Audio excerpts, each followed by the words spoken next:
Welcome to This Explainer. Today, we're breaking down the brutal math of money and exposing why the average middle-class lifestyle is, honestly, kind of a raw deal. I'm so glad you're here because we're pulling back the curtain on something we all feel but literally never talk about.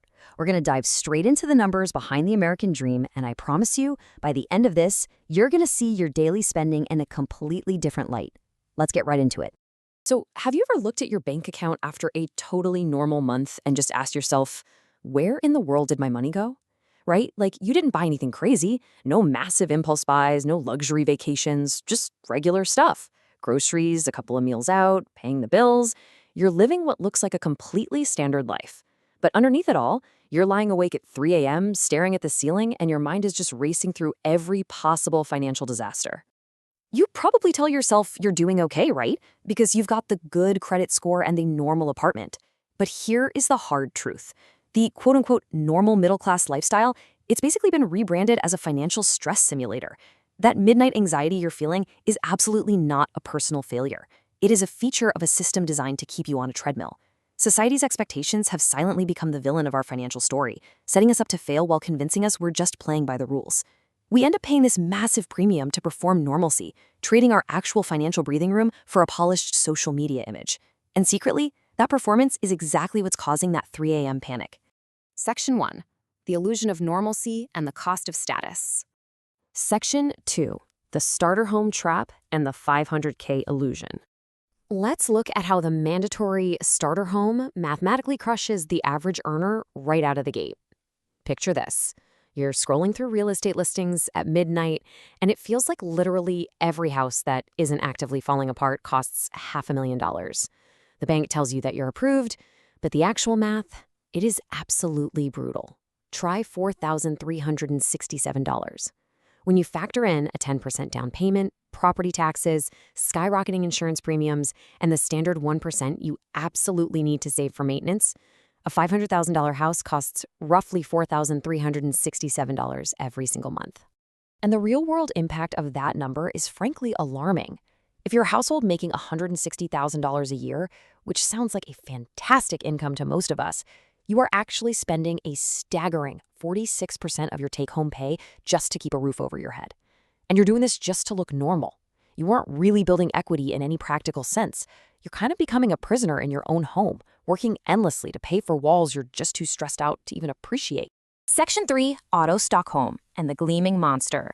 We have somehow completely normalized massive monthly car payments as if they're just another standard utility bill, like water or electricity. Let's dive into the psychological trap. Right now, people are routinely signing 8-year loans just to make monthly payments of $700 to $1,200 look manageable on paper. But they're really just committing to long-term wealth destruction. But hey, at least it has heated seats, right? We've developed this Automotive Stockholm Syndrome. We actively defend these massive wealth-draining payments because we've been conditioned to think our car is a core extension of our identity. We're literally defending our captor because it has a shiny grille and leather interior. But the sheer math behind this is just staggering. When you factor in the fuel, the insurance, and the maintenance over 7 years, you could easily spend $130,000 on that truck or SUV. And the final value at the end of all that time? Maybe $15,000. That is an enormous amount of your life's labor poured directly into a depreciating asset, all just to keep up appearances on your morning commute. Section 4. The price of status and death by 1,000 cuts. You see, it's not just the big-ticket items like houses and cars bleeding the middle class dry. It's the daily convenience taxes, and these expenses have become completely normalized. You grab fast food, which isn't even cheap anymore, by the way. You're dropping $15 to $20 for a meal you eat out of a paper bag. You're spending $80 a month for 6 different streaming services you barely even have time to watch. Then there's that $60 gym membership you keep meaning to use. And oh, of course, the mandatory $1,000 phone upgrade every 2 years. When you stack all of this up, thousands of dollars a year simply disappear into thin air. And for what exactly? The absurdity here is wild. You can buy a perfectly good plain t-shirt for $10. Or you can buy the exact same quality shirt, but with a designer logo on it, for $200. For most people, that extra $190 is nothing more than a status penalty.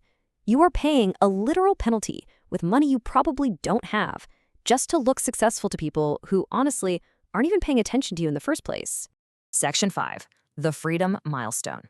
real wealth is freedom. This secret that actually wealthy people know is that true wealth is independence. It's not equity you can't easily access, and it's definitely not a shiny truck in the driveway.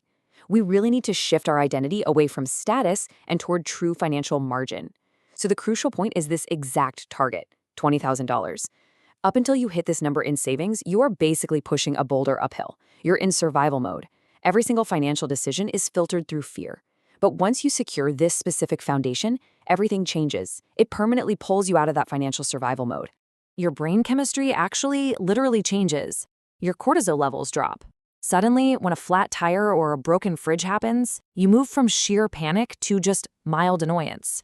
You stop sweating the small stuff, and you finally shift to making proactive choices about your life and your growth. Hitting this milestone means you've gained what we call walking away money. When you've got this in the bank, you walk into job interviews completely differently. You negotiate life from a position of strength rather than desperation, simply because you don't desperately need that next paycheck just to survive the week.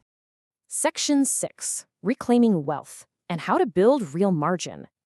It is time to become the hero of your own financial journey. I'm giving you a 30-day challenge right now. First, track every single dollar you spend for the next month. Just watch where it goes. Then, look at that data and identify your own personal convenience taxes. Once you spot them, stop the status spending. Just stop paying the penalty for a logo. And finally, put that money to work. Every single dollar you stop spending on looking rich is a dollar that starts working to make you actually wealthy.